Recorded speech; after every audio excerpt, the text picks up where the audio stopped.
We all do it. We all take things personally. And it's often hard not to, especially if it feels like it really is personal. So we're going to talk today about why actually nothing is personal and how to deal with ourselves, with our minds and emotions when we are in it and feeling all kinds of no good because we think that someone has done something against us. If you are new here, welcome to our amazing little corner on the internet. If you haven't already, subscribe to the channel so that you can get notified when new videos come out, and so that also you can make sure that you are participating in the conversations that we are having in the comment section every single week. My name is Kristina, and I'm a registered clinical therapist, a researcher, a coach, and the creator of the Breakthrough Coaching Program. I have a master's degree in counseling psychology, and I work to help heart-centered go-getter men and women break through the crap that is holding them back so they can like themselves and their lives more every day. And taking too many things too personally is a big part of that crap that holds us back.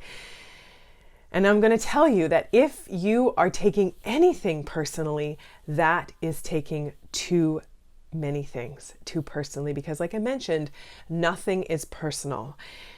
Believe it or not, most people are not intentionally doing things against us.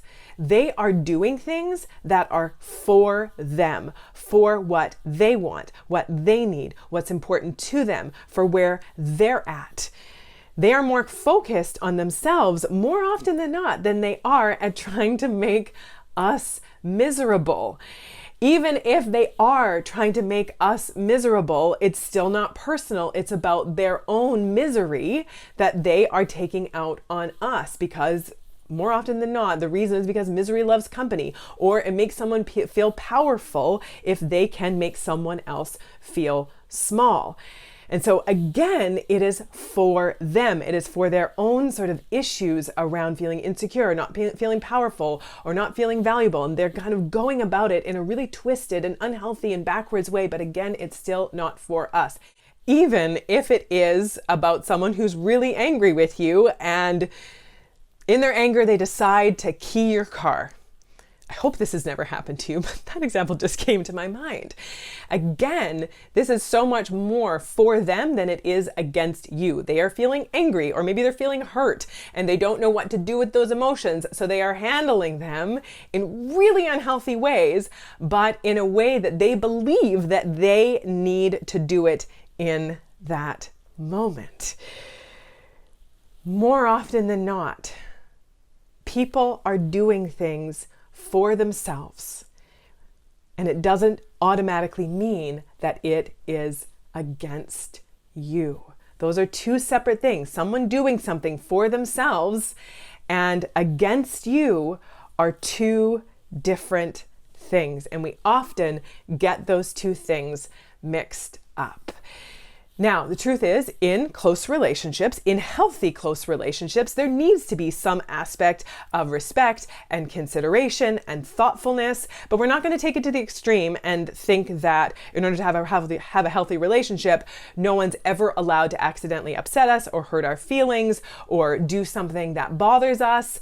Because they can't always know, and it's not other people's jobs to always know, and it's also not their job to be tiptoeing around us, walking on eggshells, trying not to accidentally throw us off. That's not healthy, that's codependence, and we don't want to be in that space because that's not a good solid relationship. But yes, there can't be no regard and no consideration saying, well, if that person doesn't like it, then that's their problem, which it is their problem. Whenever we have a problem with something, it is our problem. But we're going to have a hard time having healthy relationships or close relationships if there isn't any mutual respect or mutual regard or thoughtfulness. So finding the balance between those two places where we're not just doing whatever we want and not thinking about anyone else or not considering the other person, but we're also not trying to kind of tiptoe around them and are all like stressed and worried about ever accidentally upsetting them. So finding that place, and also knowing that even kind and caring and loving people sometimes do things that unintentionally hurt our feelings. Sometimes they do things that are in their best interest where they may not be considering us. It doesn't mean that they are selfish, uncaring, unthoughtful people. Just like us, sometimes we do things that we need to do that are for us, but it's not automatically against someone else.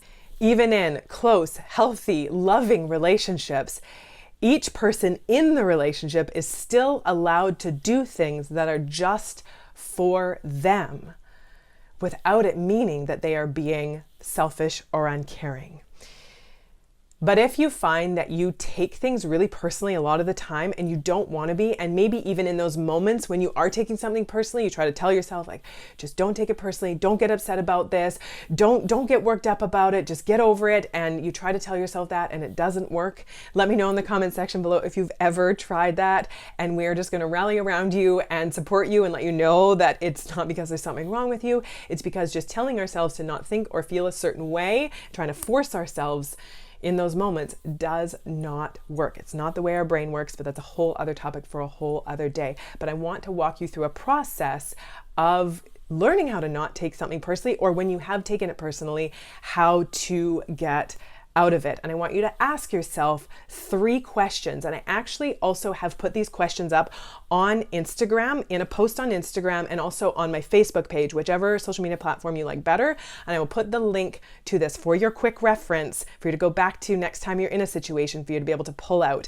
And I will put the links to those in the description below. So the first thing I want you to ask yourself is, why am I finding this so upsetting?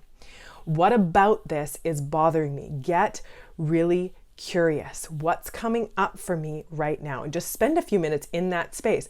What are my thoughts telling me that what's happening in this situation? Which leads us into the next question, which is, what am I making this mean?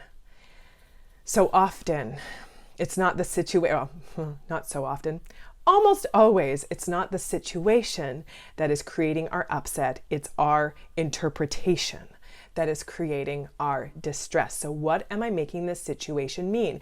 If it's feeling like it's a rejection or that someone doesn't care about me, what am I making this situation mean? Am I making it mean that I'm not valuable enough, that I'm not worthy enough, that I'm not deserving of love, that I'm not good enough? What is it? What am I making this mean? That is the thing that's upsetting us, is what we make the situation mean.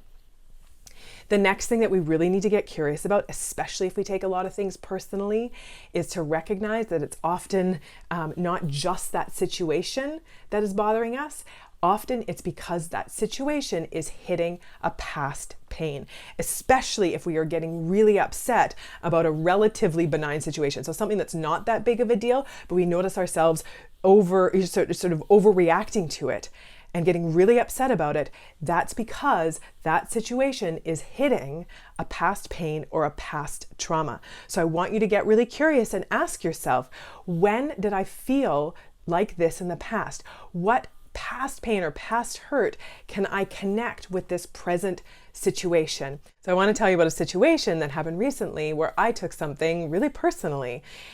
And it was not that big of a deal in hindsight, but in the moment, it felt like a big deal. So it was someone that I'm close with who was visiting from out of town, and they had asked me when I was free to get together because they wanted to spend a lot of time with me, and I gave them my schedule about when I was free. And when they got here, I found out that they ended up planning things with other people on most of the times when I was free. And I took it really personally, and my thoughts kicked in, and I started to think things like, they don't love me, they don't care about me, they don't value me, all that nice stuff that comes flooding into our mind, when I know that this person loves me and values me. So I had to get really curious about this. Why is this bothering me so much? And it's because it was hitting some past pain. I haven't really talked about this very much, but when I was in high school, I was pretty severely bullied and rejected from my friend group kind of out of nowhere just one day. And then the bullying went on for several months.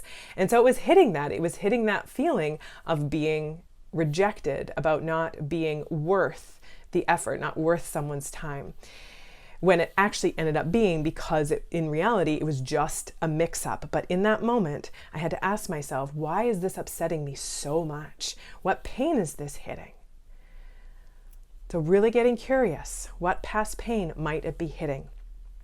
And once we sort of create space for our process, create space for our emotions, open ourselves up and get curious about what's really going on, instead of trying to force ourselves to think or feel a certain way, allowing ourselves to be where we're at and get curious about it and try to understand it instead of trying to shove it aside, then we can go into asking ourselves whether or not there might be an alternate explanation, whether or not there might be another reason that this person did this thing that doesn't end with me being a loser or reject or unlovable or unworthy. Could there be another reason? And again, bringing that in, what might they be doing for them that is really not against me? Because, truth of the matter, it rarely, if ever, is.